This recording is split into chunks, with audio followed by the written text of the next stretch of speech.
Sir, सबसे पहले तो आपको मुबारक हो, बहुत शुक्रिया। शाफा मुबारक। आपने दोबारा वज़ारत उज़्मा की ज़िम्मेदारी जो है संभाली मेहरबानी। है। मैं बाकी तमाम मिनिस्टर्स को भी मुबारकबाद थैंक यू। देता हूँ। अल्हम्दुलिल्लाह, हम जब ये इस वक्त हम देखते हैं तो बहुत सारी पाकिस्तान में पॉजिटिव डेवलपमेंट्स भी हुई हैं। जी स्टॉक एक्सचेंज जो है वो अभी ऑल टाइम हाई पे है, और मुझे याद है कि आपने एंड ऑफ जून में एक हाथ मिलाया था। जी एक हाथ मिलाया था, वो हाथ आपने मैनेजिंग डायरेक्टर आईएमएफ से मिलाया था। जी एंड आई थिंक वो स्टार्टिंग पॉइंट था, और वो था 42,000 का पॉइंट्स थे। आज 72,000 पॉइंट्स अल्हम्दुलिल्लाह। इस पीरियड के अंदर मार्केट जो है वो 70% जो है वो बढ़ी है, और डॉलर टर्म्स में $13 बिलियन, और इन रुपी टर्म्स जो है वो कोई अबाउट 6 ट्रिलियन रुपीज़ जो है की वैल्यूएशन में जो है वो इजाफा हुआ। इसी तरह के आपने और हाथ हमारे पीपल्स पार्टी के साथ मिलाए, आपने और लोगों के साथ मिलाए, उसके अच्छे नताइज जो वो है। आईएमएफ से हाथ ना मिलता तो इनसे किस तरह हाथ मिलते हैं इनसे? तो मैं चाहूँगा कि दो और हाथ मिलाएं आप। दो और हाथ जो है मैं सजेस्ट करूँगा आपकी जो है वो सबमिशन कि एक जो है हमारे पड़ोसियों से हाथ मिलाएं जो आप काम कर रहे हैं इसके ऊपर। जी आई थिंक उसके भी जो है वो बहुत अच्छे नताइज आएंगे, इंक्लूडिंग इंडिया, मैं समझता हूँ। ठीक। और आप ये कर सकते हैं कि इंडिया के साथ भी जो है मामलात को ठीक करते हैं।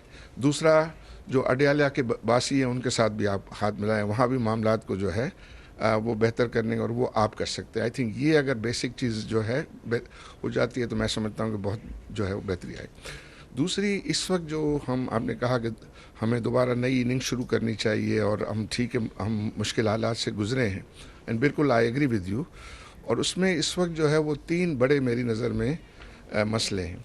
और इस वक्त पिछले जो पीरियड था उसमें हेडविंड चल रही थी, मुश्किलात बहुत ज़्यादा थी, ख़ास तौर पर रशिया यूक्रेन के बाद। चूँकि आपने पिछला वो संभाला था तो कमोडिटी सुपर साइकिल और वो सारी चीज़ें जो है वो बहुत ज़्यादा जो है वो डिफ़िकल्ट सिचुएशन पैदा की थी। अब अल्हम्दुलिल्लाह वो हेडविंड रुक गई है, और मुझे लग रहा है कि टेलविंड जो है वो हम देख रहे हैं। टेलविंड में सबसे बड़ी बात यह कि इन्फ्लेशन कम हो रहा है, और इन्फ्लेशन जो है 20% आ गया। मुझे लग रहा है कि जब आपके अप्रैल के नंबर आएंगे तो शायद 17.5 पे आ जाए। आईएमएफ ने कहा है कि हम एक साल के अंदर जो है हमारा एवरेज इन्फ्लेशन जो है वो 25% से 12% गिर जाएगा। मतलब उन्होंने 13% का कहा है। तो आपका जो एवरेज इन्फ्लेशन है, तो इसका मतलब ये है कि इन्फ्लेशन नीचे आएगा।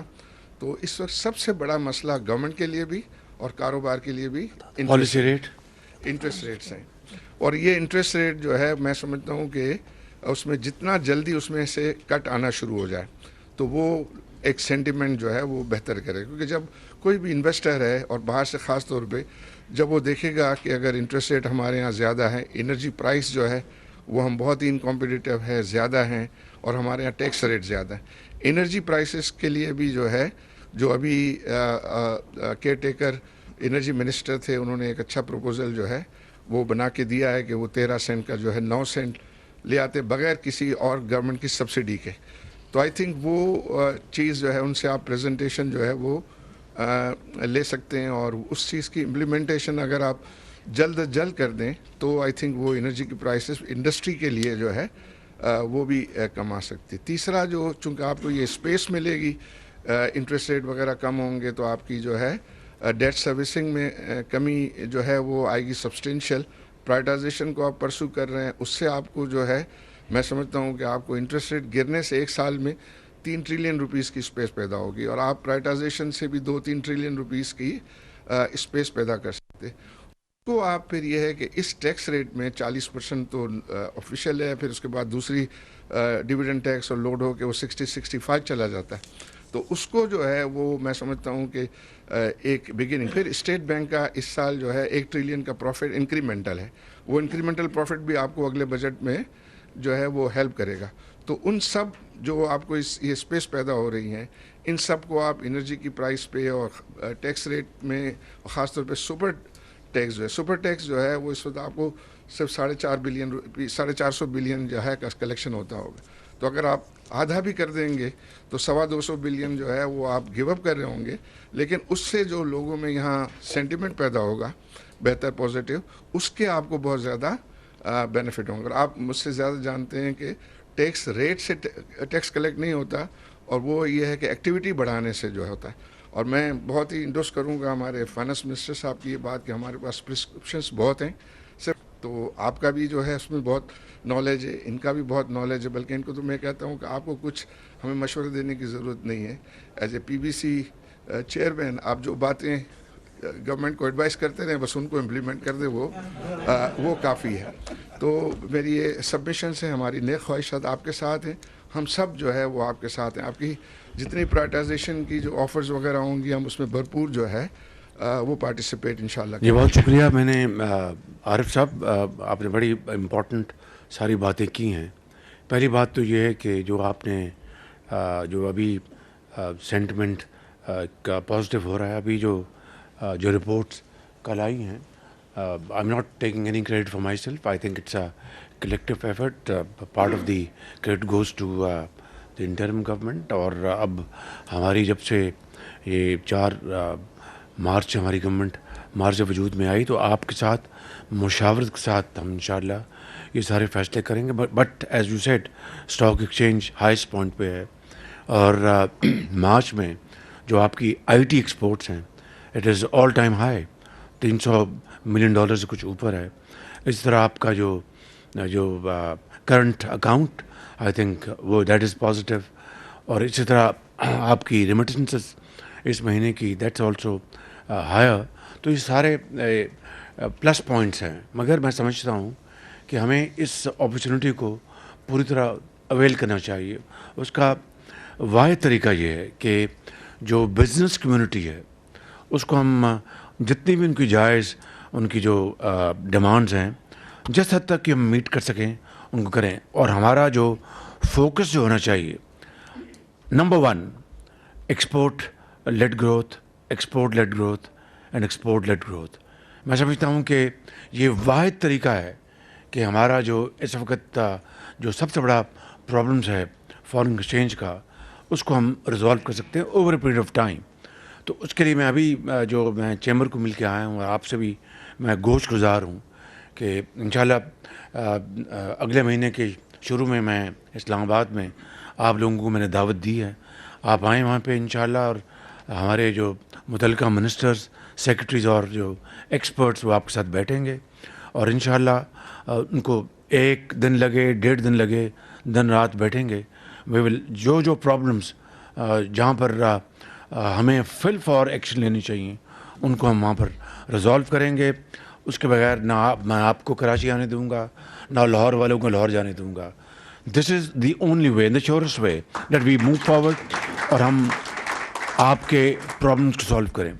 आपने बात की प्राइवेटाइजेशन की, तो ये इंशाल्लाह I want to guarantee you, बाकी अल्लाह के हाथ में, हम सब ख़ताकार लोग हैं, अल्लाह से माफ़ी मांगते हैं, लेकिन ये इंतहाई शफाफ होगी प्राइवेटाइजेशन, इंतहाई शफाफ, I guarantee you by the grace of God, और free of any obstacle, bureaucratic delay, कतन उसकी इजाज़त नहीं होगी। आप आएँ, अपने कॉम्बिनेशन बनाएं, जॉइंट वेंचर्स बनाएं, बाहर से अच्छी कंपनी लेके आएँ, चाहे वो पीआईए है, चाहे वो आउटसोर्सिंग ऑफ एयरपोर्ट्स है, चाहे वो डिस्कोस हैं। अल्टीमेटली उसमें भी आपसे मशवरा करेंगे कि हमें पहले कंसेशन देनी चाहिए और फिर प्राइवेटाइजेशन करनी चाहिए डिस्कोस की। It's a question which needs to be further debated, लेकिन इसके ऊपर हमें फैसला करना। फिर आप देखें जो आपके एसओईज़ हैं वो अपन स्टेट ओन्ड एंटरप्राइजेस, इससे सारी चीज़ों को आप जमा कर लें तो साल के अरबों खरबों हमारे जो गोइंग डाउन द ड्रेन। आप आएँ, आप आगे बढ़ें, क्योंकि गवर्नमेंट का काम इंडस्ट्री को चलाना नहीं है। गवर्नमेंट का काम सिर्फ और सिर्फ पॉलिसी देना and should become act as a catalyst, nothing more and nothing less. मैं इसमें बिलीव करता हूँ, इंशाल्लाह हमारी टीम इसमें बिलीव करती है। आप आगे बढ़ें and sky is the limit. अगली बात मैं आपसे करना चाहता हूँ, अब देखने एक्सपोर्टर्स के, हमने अभी जो ही हमारी गवर्नमेंट आई 65 बिलियन रिबेट्स हमने दिए उनको। किसी की पाम को ग्रीज नहीं करना पड़ा, किसी को कोई अपना ऑफिसर को कुछ मांगना नहीं पड़ा, आपको 62 बिलियन मिल गया। अभी आज जहाँ बात हो रही थी और भी हैं, वो इंशाल्लाह हम उनको रिजॉल्व करेंगे। लेकिन एक मैं इंतहाई अदब से आपकी खिदमत में गुजारिश करना चाहता हूँ, आप सब बड़े पाकिस्तान के मेमार हैं यहाँ पर, बड़े बड़े साथी बैठे हैं और मैं शराजी साहब हैं और दूसरे लोग बैठे हैं यहाँ पे। तो गुजारिश आपसे ये है कि आपने तो एक करके दिखाया है और मेहनत करके अपनी इंजेन्युइटी से आपने अपने बड़े बड़े एम्पायर्स बनाए हैं और ये पाकिस्तान के लिए बड़े फ़ख्र की बात हम सब के लिए। लेकिन अब वक्त आ गया है कि हमें we should not be seeking rents. ये रेंटल जो बिजनेस माइंड है इससे निकल कर मेहनत करें, bring in modern techniques, modern technology, जो प्रोडक्शन जिससे बढ़े, आपकी पर एक रील जिससे बढ़े, आपकी हाई क्वालिटी आपकी मार्केटिंग हो, जो आज ज़माने का तकाजा है और वो आप सब जानते हैं, अच्छी तरह आपको उसका इल्म है।